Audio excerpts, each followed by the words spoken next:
जहाज आ रहा था।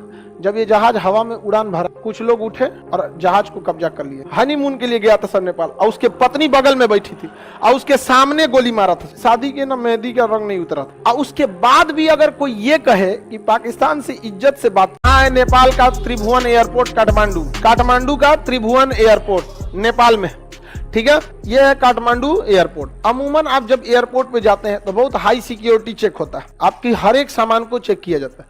इवन बेल्ट वोल्ट भी उतार के चेक किया जाता है। बेल्ट अगर पहने हैं तो आपको बेल्ट उतार के रखना पड़ेगा एक्सरे मशीन में चेक करने के लिए। और वो एक्सरे बहुत हाई पावर का रहता है, उसमें आदमी लेट के जाएगा तो नुकसान कर देगा। वो हाई पावर का एक्सरे रहता है। लेकिन अगर आप कभी भी ट्रांजिट फ्लाइट पकड़ते हैं तो चेकिंग पहले नहीं होता था। जैसे कोई पाकिस्तान से आया त्रिभुवन एयरपोर्ट और उसके बाद यहीं से कोई दूसरी जहाज पकड़ लिया तो उसकी चेकिंग पहले नहीं होती थी, अब होता है। समझ में आ गया? अब इंटरनेशनल फ्लाइट में ले ओवर होगा ना तो चेकिंग होगा दोबारा भी। तो पाकिस्तान ने क्या किया, यहाँ से आतंकवादियों को ग्रेनेड दे दिया और कुछ बंदूक दे दिया, और यहां से ये आतंकवादी कहां चले गए, त्रिभुवन एयरपोर्ट। और यहां से एक विमान आ रहा था एयर इंडिया का IC-814 एयर इंडिया का जहाज था। ये लोग छुट्टियां मनाने गए थे 1999 की अंतिम साल का, क्योंकि इसके बाद 21वीं सदी हो जाएगी। ऐसे तो आप 31 दिसंबर को कहते हैं ना नया साल आने वाला है, 1999 में तो नई सदी आने वाली थी। लोग बड़ी खुश थे और गए थे कहाँ,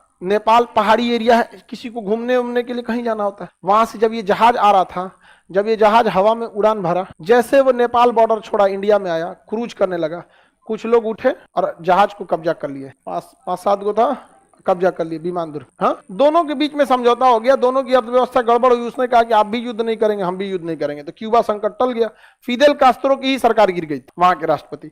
अब समझिए, जब ऊपर विमान कब्जा हो गया तो उसने कहा कि विमान को अब तुम चुपचाप लेके चलो लाहौर। कहाँ लेके चलो? लाहौर ले जाके नहीं कहा कि सीधे लेके चलो काबुल। कहाँ ले चलो?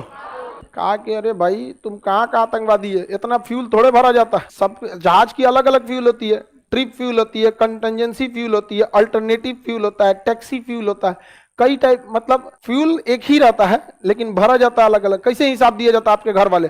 हाई लॉज का पैसा, हाई खाना का पैसा, हाई फीस का पैसा, इन्हें उन्हें चक्कर पकड़ करने का। जहाज का पायलट ने कहा कि नहीं जा सकता है उतना दूर, क्योंकि जहाज में जो मेन फ्यूल होता है वो ट्रिप फ्यूल होता है। जहाज टेक ऑफ करने के लैंडिंग के बीच में जितने फ्यूल की जरूरत होती है उसे क्या कहते हैं? Trip fuel. इसके अलावा उसमें अन्य फ्यूल भी भरा जाता है, टैक्सी फ्यूल। जहाज जब रनवे पे दौड़ता है वो उसमें भी फ्यूल लगते हैं, उसके लिए भी कुछ एक्स्ट्रा फ्यूल भर देता है।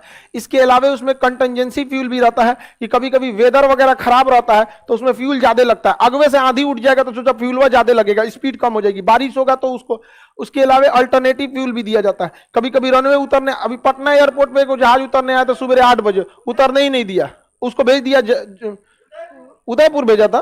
कहीं कहीं भेज देता है, जहां मौसम खराब रहेगा ना तो कहीं भेज देता है, जा यहाँ से।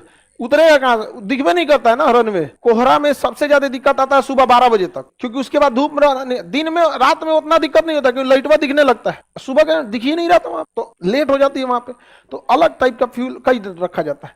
तो इसमें फ्यूल दिल्ली तक के लिए था। इसको जहाज वाले ने हाईजेक करके कहा कि चलो चलो लेके उतरो। तो पायलट ने कहा कि देख भाई फ्यूल नहीं है, नहीं जा पाएगा काबुल तक। कहा कि नहीं कैसे जाएगा, चल तुम आगे। यहाँ पे बंदूक रख दिया, सब नहीं मान रहे थे। तो एक दूसरा का पायलट पकड़ के पड़ाक पड़ाक मारा, सब 10 लाख। बेचारा डर गया वहां पायलट, उसको ले गया। उसके बाद दिखाया कि देखिए फ्यूल खत्म है, पढ़ लो यहाँ फ्यूल क्या है, खत्म है। तो उसको अमृतसर उतारा गया। कहाँ उतारा गया? कहा फ्यूल भरवाओ। इंडिया ने वहां गलती किया था, फ्यूल भरा, 1 घंटा तक इंतजार किया कि कमांडो आएंगे। अरे यार क्या कमांडो आते हैं? फ्यूल जब भरता है तो नीचे लगेज कंपार्टमेंट होता है, वहां से बेहोशी का गैस ले आके भर देता, सब जना बेहोश हो जाता ना, आतंकवादी वगैरह सब उठा के लेते चलता वहां पर। चलो भाई फ्यूल भरा गया। तो कमांडो का इंतजार कर रहा है। अरे हर चीज कमांडो ही करेंगे, दिमाग भी तो लगाइए। नीचे होता है कंपार्टमेंट, किस चीज का? लगेज। समन्वय नीचे रखता है, यहाँ पे लगेज कंपार्टमेंट में एगो को चढ़ा देता। वैसे भी लगेज में जब सामान रखा जाता है ना जहाज में, तो एक आदमी अंदर चढ़ता है समन्वय को सजा सजा के रखने के लिए। ऐसे उसी में ऊपर एक होता है जगह, डाल दे उसमें से पूरा दरदरा के एकदम। फायर ब्रिगेड वाला एगो 2 सिलेंडर वाले क्या मार दे उसी में, जा हवा भर जाएगा उसमें, पता नहीं चलेगा क्या हो गया क्या हो गया। उधर ATC बोलेगा शॉर्ट सर्किट, आग लगा है, ये हुआ है वो हुआ, मार दे वहां पे। तो छोड़ दिया। और जहाज फ्यूल भर के क्या हो गया? फ्यूल भरा ही नहीं गया। यहाँ पर फ्यूल भरने से पहले 1 घंटा तक इंतजार करा दिया। उन लोगों को लग रहा था फ्यूल भर देंगे तो भाग जाएगा, फ्यूले मत भरो। वो परेशान थे सब आतंकवादी से, ये तोरा 1 घंटा फ्यूल भरने में लगता है, चल उड़ा। कहा कि कैसे उड़ाएंगे, मारा, कहा उड़ाओ जल्दी उड़ाओ, नहीं उड़ाएगा। एगो पैसेंजर को पकड़ के लाया सब अंदर, वहां एक चाकू मारा सब यहाँ छाती में, पूरा खून गिरने लगा, चल उड़ा। पायलट मजबूरी में उड़ाया, टुकुर टुकुर देखते रह गए, उड़ गया।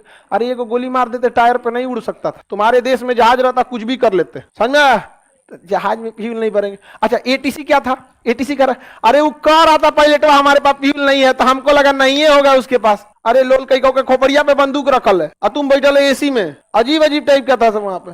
सिंपल था, एक बंदूक गोली मारो टायर पे, उड़बे नहीं करेगा, फट जाएगा टायर। यहाँ पंचर साइकिल नहीं चलती, तो जहाज है कहां से उड़ जाता वहां पर। ले आके फ्यूल के जगह पे भर देता, वहां पे एगो फ्यूल भरते रहता। फ्यूल भरने में भी 4 आदमी चाहिए होता है, एगो ट्रकवा ले आएगा, एक तो चढ़ाएगा, एक तो भर दो वहां पे। उसको क्या दिख रहा है वहां पे, समझ में आ गया कि नहीं आ गया, कर रहा है पानी भर देता और नहीं उड़ पाता सही बोलता है। उड़ गया वहां पे, बिना तेले भर ले कहा उड़ गया यहां से। अब पायलट हाथ जोड़ रहा है, अमृतसर से आगे नहीं जा पाएंगे, हाथ जोड़ते हैं, मर जाएंगे, नहीं जा पाएगा, नहीं जा पाएगा। लाहौर से पूछा गया, एटीसी लाहौर लैंड करने की परमिशन दिया, clear to land, clear to land, we have no fuel. Lahore वाला करा कि जा, कुल कांड हमरे रचल है, हमरे लगे उतर जाएगा तो हम फंस जाएंगे। कहा ना ना ना नहीं उतरने देंगे, नहीं उतरने। और कहा लाहौर से आगे जाइए नहीं पाएगा, हम इमरजेंसी फ्यूल पे उड़ रहे हैं। उसके पास केवल 10 मिनट का फ्यूल बचा था, उतार दिया। बाद में देखा रे भैया ये तो सड़क है, रात का समय था, उतार दिया लाहौर पे। बाद में देखा कि सड़क है, वापस लेके उड़ा। तब आतंकवादी को भी समझ में आया कि सही बोल रहा है पायलट। वापस तब एटीसी लाहौर वाले ने उतारा और लाहौर वाला फ्यूल भरा, कहा भाग यहां से, जल्दी भाग, तुमको जहां जाना है। तो कहा काबुल चलो, तो काबुल एटीसी कर आए कि रात में हम ना उतार पाएंगे, हमारे यहाँ लाइट नहीं है ऐसा ऐसा तो देश समझ गया। इस जहाज को कहां ले गया, दुबई, कहां ले गया, दुबई। अब भारत सरकार दुबई से करिए, हमें कमांडो ऑपरेशन की अनुमति दी जाए। अरे कमांडो ऑपरेशन की अनुमति दी जाएगी। जब अमृतसर में था तो कौन सी कर रहे थे, अजीत डोभाल थे वहां पे नेगोशिएशन में, अजीत डोभाल भी थे उस समय। देखिए सबसे गलती होती है, दुनिया में कोई नहीं है जो गलती नहीं। आपके पास इतना बढ़िया मौका था, कहा जब आपके यहाँ था तो छुड़वा दिए। वो एटीसी के भरोसे पगला, करा फ्यूल है ये नहीं तो उड़ेगा कैसे। अरे लोल कहीं का, काठमांडू से पूछ लिया रहता कि कितना फ्यूल भरा गया इसमें, वो बता देता कि कितना फ्यूल भरा गया, कितना खर्चा हुआ होगा, अपने से अंदाजा लगा लिया, फ्यूल नहीं होगा। समझ में आ गया। दुबई कहा कि ना ना हम अपने जमीन पे ही कमांडो ऑपरेशन होने नहीं देंगे। पता चला आप 4 को गोली चलाए, वो 4 को चलाए, हमारे एयरपोर्ट भड़क गया, जहाजें नहीं आएगी 1 हफ्ता तक। आपको जहां करना है करना है, यहाँ आपको बस रहने का अनुमति देंगे। रात भर वहां रहा, सब खाना पीना खाया, सब उड़ा के फिर लेके कहाँ गया सर, काबुल। कहाँ लेके चला गया, काबुल आने के बाद 5 दिन तक जहाज को रखा गया, वहां नेगोशिएशन चल रहा था। वो कर रहा था सब कि हमारे आतंकवादियों को छोड़ा जाए। उसमें सबसे खूंखार आतंकवादी था मौलाना मसूद अजहर, आज भी जिंदा है। इसमें पकड़ा गया जो मास्टरमाइंड था अब्दुल मोमिन, नाम क्या था, अब्दुल मोमिन। समझ में आ गया कि नहीं। IC-814 हाईजैक को छुड़ाने के लिए हम लोग ने क्या किया, आतंकवादियों को रिहा किया। यहाँ दूसरी गलती हुई, हम लोग आतंकवादियों को कुछ ना कुछ इंजेक्शन लगा देना चाहिए। HIV टेटनस लगा दो ना, टेटनस लगा दो, फाइलेरिया का लगा दो ना, 6 महीना बाद आतंकवादी ऐसे छोड़ दिया था उसको, समझ में आ गया नहीं, ऐसे ही पकड़ा जाएगा। फाइलेरिया का लगा दो, यहाँ पे छोड़ दिया, समझ आराम से। समझ में आ गया कि नहीं। यहाँ हम लोग ने क्या गलती किया, दूसरा गलती, भारत सरकार को जब हम किसी को छोड़े ना तो फिर उसको बढ़िया से छोड़े, एकदम यहाँ पे आराम से, पता ही नहीं चलेगा उसको ना, किसी को कोई दिक्कत। सजा हो गई थी अभी, अब बाकी वो आतंकवादी अभी भी जिंदा है सब, ठीक है। कहाँ पे है सब, पाकिस्तान में। एक आदमी की हत्या हुई, रिपन कतियाल। रिपन कतियाल की नई शादी थी, हनीमून के लिए गया था सर नेपाल, और उसके पत्नी बगल में बैठी थी और उसके सामने गोली मारा था सर। या पत्नी बगल में थी और उसके सामने ना चाकू मारा था सही से, और जब चाकू लग गया था ना तो चकुया छोड़ के ले आया था पायलट को दिखाने, देख उड़ाता है कि नहीं। उसके बाद उसकी पत्नी के सामने, सोचिए किसी का, उसकी शादी के ना मेहंदी का रंग नहीं उतरा था, उड़ गया वहां पे। और उसके बाद भी अगर कोई ये कहे कि पाकिस्तान से इज्जत से बात करो, हमसे तो ना होगा। आगे बढ़े। हमको तो लोग बड़ा बड़ा हमेशा कुछ ना कुछ एक आके नसीहत चिपका देता। एक आदमी हमको आके ज्ञान दे रहे थे, हमको सुनिए ना, आपके हम हर चीज को एक्सेप्ट करेंगे, पहले आप बताइए कि आपने ऐसा क्या किया अपनी जिंदगी में कि हम आपकी बात को तवज्जो दे। जिए खाए हैं